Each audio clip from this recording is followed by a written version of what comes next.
Hey guys, what's happening?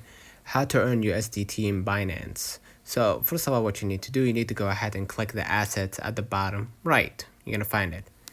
Okay, and then what you're gonna do, you're gonna try to find the coin that you want to earn from, or in our case, we're gonna use USDT, right, to earn.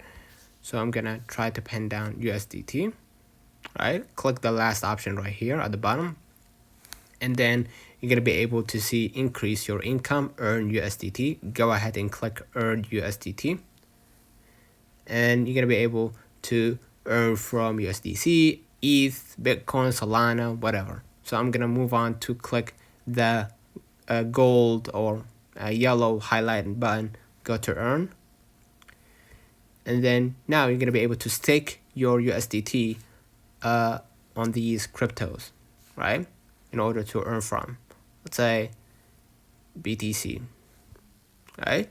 And basically enter the amount of stake that you want to be in, right?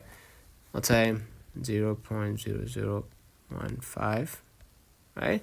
And then hit confirm at the bottom to start earning stakes, slowly but gradually. So let me know in the comments if this video helped you. Do not forget to like and subscribe. Thank you, and we will catch you in the next time.